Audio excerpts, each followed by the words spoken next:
You ever wake up expecting a slow, peaceful morning, step outside with a mug of coffee in your hand, and instead of birdsong and quiet air, the first thing you notice is the gravel scarred with fresh tire tracks and your mailbox door hanging wide open?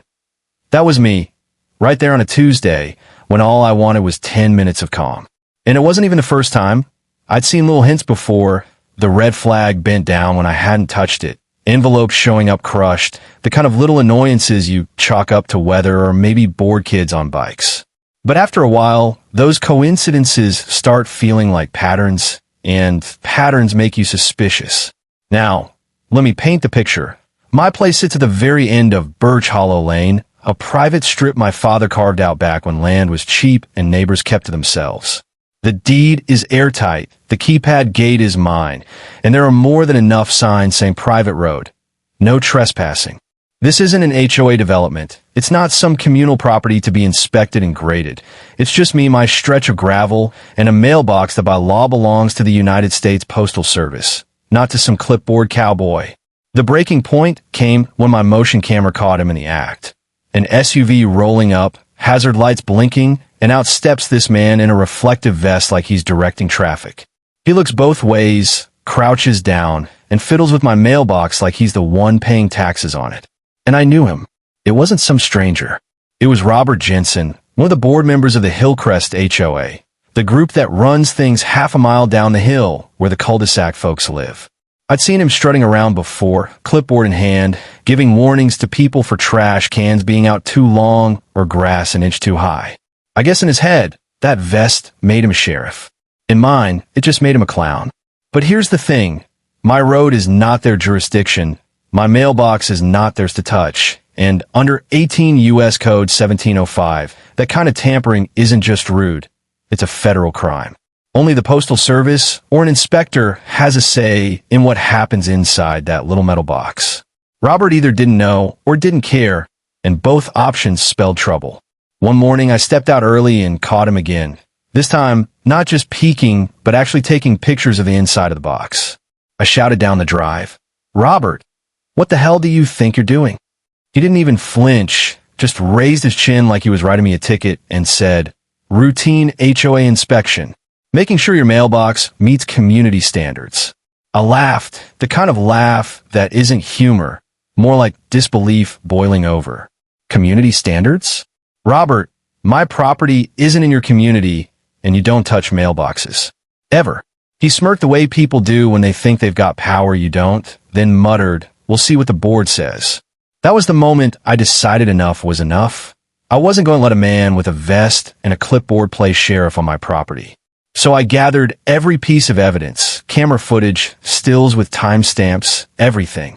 I typed up a cease and desist letter, laminated it so the rain couldn't wash it away, and nailed it right to the post by my gate.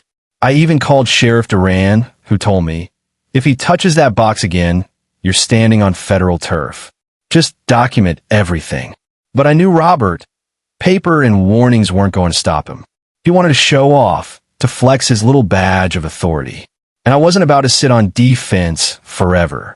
That's when I called Mason, an old friend of mine who keeps bees the way most people keep a lawnmower. I told him the whole situation, and instead of laughing me off, he asked, "You sure you want this to get messy?" And I was sure, because sometimes the only way to shut down arrogance is to give it a sting it won't forget. Mason showed up that evening with a ventilated box full of calm, humming bees. He didn't hand me a manual or a warning speech, just a promise that no bee would be abused, and that our plan would be about exposure, not cruelty. That was all I needed to hear.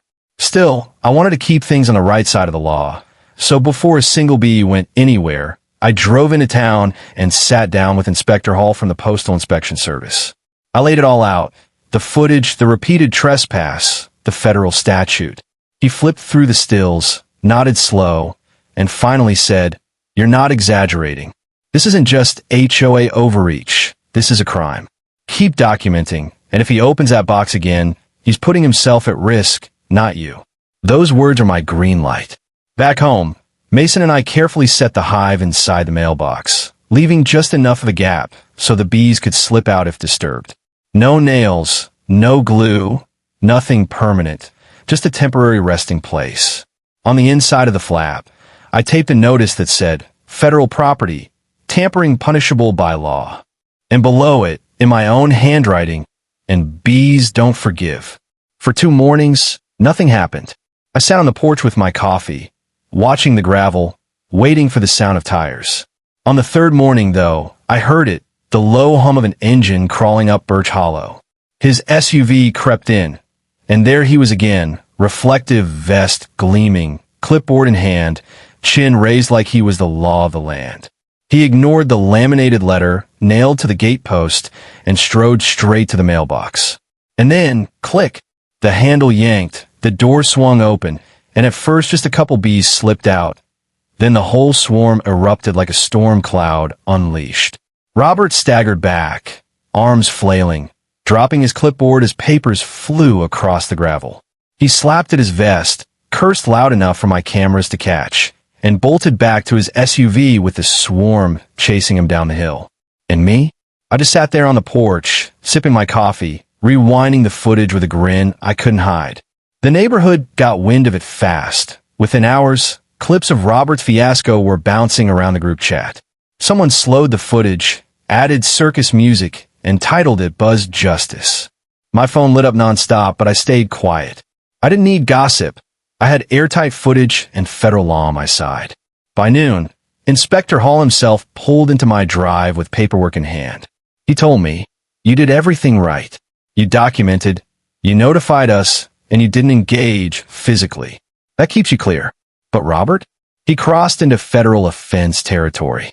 A few hours later, Sheriff Duran arrived, jaw set, clipboard ready. "Robert Jensen, you've got 2 charges, trespassing under state law and reckless conduct for ignoring posted notices. You're lucky nobody ended up in the hospital." Robert sputtered about compliance and HOA regulations, but Hall cut him off sharp. "HOA regulations don't override federal law. That mailbox isn't yours. It's United States property. You had no authority to open it." That line hit harder than the swarm itself. Neighbors gathered, phones raised, and not one of them sided with him. Even Kelly from next door shouted, "You've been harassing half the block for months. Enough is enough." Within 48 hours, the Hillcrest board scrambled to cover their embarrassment. They sent out a polished email claiming Robert had momentarily overstepped in his enthusiasm for community safety. Nobody bought it. Screenshots of the bee video paired with that email flooded the group chat. The caption? "Enthusiasm, huh?" By the end of the week, Robert was suspended indefinitely, slapped with $900 in fines and restitution, and branded with federal charges. I didn't celebrate with fireworks. I didn't spike the football. I just sat on my porch, coffee in hand, while neighbors who once muttered, "It's easier to let him be," now nodded with a kind of quiet respect. And I thought to myself, sometimes you don't need fists, you don't need shouting matches. Sometimes all it takes is a swarm, a camera, and the law. Robert wanted to play cop of Hillcrest Estates, but now he's nothing more than a cautionary tale. A man stung by bees, buried by arrogance, and humbled by federal law. So now I'll ask you, what do you think? Did I handle it the right way? Would you have gone softer, or would you have gone harder if it were your property? Drop your thoughts in the comments, because I want to hear where you stand. For me, this was never about revenge. It was about drawing the line and proving that in the end, arrogance loses and the law wins. And if you want to hear more of these HOA showdowns, hit like, subscribe, and stick around, because trust me, this won't be the last time someone in a vest tries to cross a line.